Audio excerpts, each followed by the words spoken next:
need to know the name of the book before I start this. You're dead because your love is my drug.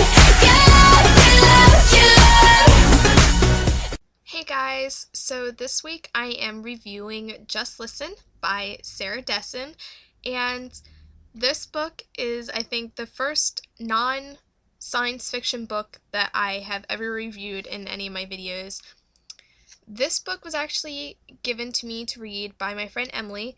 It was the last day of school, which, as you can imagine, was a while ago, back in June. She had this, and she gave it to me. She said, "This book's amazing, you should read it." And, I just kind of took it and said, all right, I'll read it. Well, I never read it over the summer, and then once school started, I was doing some other stuff for English for a while, but I finally got the time to read it because she told me, she's like, I really want my book back. Can you read it, soon so you can give it back to me? And I said, yeah, once I finish the book I'm reading now, I'll read it and then get it back to you. So, this is the book, and apparently Sarah Dessen is an amazing author. I don't mean to say that in a rude way. I read the book, I really did like her writing, but meaning my friends have told me who have read her other books say that she's really good, and I think she writes romances for the most part, and this is the cover here for Just Listen. Make sure you can see the whole thing. And apparently she's written quite a few other books. I don't know if it has a list in here. I think it does.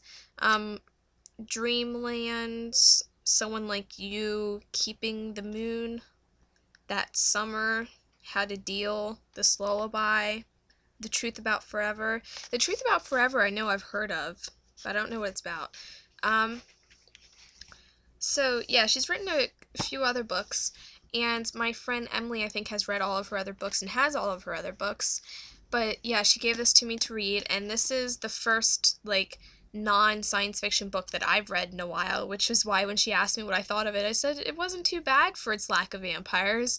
So I really did like the book. The only thing about it was it got so good towards the middle that I expected more from the ending, I guess. It had a good ending. I liked the ending, but I wanted more. I guess I didn't want the story to be over, so I guess that's why I didn't like the ending, because I just wanted it to keep going. So, in all fairness, it was a good ending. I'll read the back for you. It says, Sarah Dessen's stunning New York Times bestseller, so it was a bestseller, which has to be an amazing honor to be on New York Times bestseller list. Because you always see on books, that's the one thing, if it's a New York Times bestseller, that's always on there. So it's always on the front, or it says right here on the front, New York Times bestselling author. So I imagine that's a pretty huge honor to be put on there, since they always make it clear to put it on the front of any book that is a New York Times bestseller. And yeah, so that's really cool. This is the little synopsis on the back. It says, Annabelle Green is the girl who has everything. At least that's what she portrays in her modeling shoots. But Annabelle's life is far from perfect. Her friendship with Sophie ended bitterly, and her older sister's eating disorder is weighing down the entire family. Isolated and ostracized at school and at home, Annabelle retreats into silent acceptance. Then she meets Owen, intense, music-obsessed, and determined to always tell the truth. And with his guidance, Annabelle learns to just listen to herself and gains the courage to speak honestly. But will she be able to tell everyone what really happened the night she and Sophie stopped being friends? That's a really good summary for the book, without giving stuff away. Sorry, I really liked reading over that. That was really, really good. So Owen is amazing. That's the guy in the book. He's really just great. I really liked his character. Which I always kind of like the really messed up. I like the guy to be kind of tortured, sexy type, be a little messed up, have poor, sarcastic, dry humor.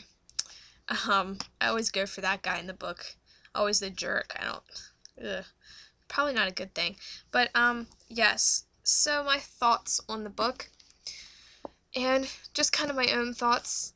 I don't even really think I need to do my own summary because the back was just top notch. That was probably pretty much what I would have tried to say, but in less well formed, coherent sentences. So yeah, just basically it starts off with Annabelle, and she is a model, but she doesn't really want to be a model, and she has two older sisters who are also both models, and she keeps modeling because she wants to do it for her mom, and they have some family problems and stuff like that, and you know that her and her friend had a falling out over the summer, but you don't know what happened that caused the falling out, and it's just like, she doesn't have any friends. She feels kind of uh, like the odd one out in her family almost. Um, she feels like she has to try and hold the family together by just basically lying and saying that her life is fine and everything's going well, and just lying to everyone about what's really happening with her. So, yeah, it was a really good book. I really liked it. The only parts I didn't like was some of the chapters, like it would go back and talk about the past, and it kind of irritated me because I'm like, I want to know what's going on now. I'm like, forget about Whitney, forget about Sophie. I'm like, I don't care. I want to go on because I was just like at the beginning, I just really. Of course, after reading the back, this guy Owen's gonna come into the story, and she mentions him before he like legitimately comes into the story. So I'm just like reading. I'm like, I want Owen to come into the story already. So I mean, he comes into the story pretty far at the beginning, but still, like, I was excited for him to come into the story.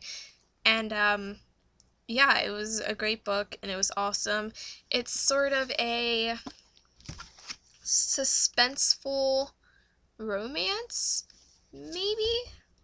That's probably what I would say. But I don't know. It's got suspense because like I said, you don't know what happened between her and her friend and everything. So that's kind of like the suspenseful aspect of waiting to find out what happened. And you have, of course, romance is pretty self-explanatory. So yeah, kind of a suspenseful romance. Um, and it's just a really good story. It's like a believable story, um, which I guess, I usually read science fiction, so that's why it comes off as believable to me. Um, so yeah, for a non-science fiction, ordinary book about regular people, this was a pretty good book. I haven't read one in a while, so yeah, I will probably end up borrowing some more Sarah Dessen books from my friend Emily, once I get some of mine read. I had an awful idea the other day. um, I had all of my books. I have on my top shelf all of my series books, and then on my bottom shelf is just my single books and some riff-raff books. Well, I had the just freaking fantastic idea to go through my books on the top shelf of my series books and separate them from the ones I have read on the left and the ones I haven't read on the right. And they're a little too equal for me, which is not a good thing. Like literally the books I have read and the books I haven't read, there's a lot of books that I haven't read up on my shelf. So I'm trying to get some of them read so I can even it out a little bit and take down the amount. So once I get some of my books read, then I think I'm going to borrow some Sarah Dessen books from my friend Emily. I don't know which ones. I'll probably just ask for her opinion of which ones were her favorite and then let me borrow those. I'm probably going to have to read The Truth About Forever just because of the title. I have no idea what it's about, but just the title alone makes me want to read it. So, yeah, awesome book. Sarah Dessen, Just Listen. Check it out. And I will see you guys probably next week for another book review. No promises, though. Alright, bye, guys. I got this awesome book yesterday at this BJ's store, and it's called The Official Dictionary of Sarcasm. And if you are interested in reading just a funny book that's not really a book, I mean, it's literally a dictionary with words and definitions in them. So if you're interested in just a funny book to pick up and look through, I highly suggest this because it's really, really funny. The definitions for the words there, they're not even really sarcastic. They're just like bitter truths. The only one that was sarcastic that I read in here was Michael Jackson's definition for him was extremely sarcastic, which if I can find it, I'll read it for you. For Michael Jackson, it says, it's going to be in the J's. I'm not even looking in the right spot. But yeah, most of the definitions are just really the truth. But for Michael Jackson, it says, an inspiring, completely normal, well-adjusted person who had clearly not been at all scarred by the rigors of the entertainment industry. That was the definition for Michael Jackson, and they have like little pictures and everything. But most of them are just really funny realities. I really like the definition for Tom Cruise, which I'll read for you also, just because it's hilarious. And if you don't know, Tom Cruise is a Scientologist, and they believe in aliens. So this is the definition for Tom Cruise. An outwardly attractive but possibly malevolent alien being cleverly sent to Earth in the form of a movie star of the late 20th and early 21st centuries. We simply await the day when he rips off his face to reveal the insect-like intruder within while emanating a deafening body snatchers-like howl. With this, he will summon the forces of his home planet and lead them in vanquishing the ungrateful humans who had ridiculed him for so many years. That is basically this whole book. It has hilarious things in it, defining different words. It goes all the way from A to Z. I haven't read through the whole thing, but I've skimmed through and read quite a few of the definitions, and all of the ones I've read have been really funny. So it's called The Official Dictionary of Sarcasm, and the author is James Napoli, I guess is how you would say his name. It's right there. There you go. That's the author. And it says on the front, a lexicon for those of us who are better and smarter than the rest of you, not approved for the use of stupid people. So, yeah, I highly suggest picking up this book and giving it a look because it is really funny. If you just want, like I said, something funny to look through, get a good laugh, definitely suggest this. It's like the best thing ever. So, check this book out. It's really great.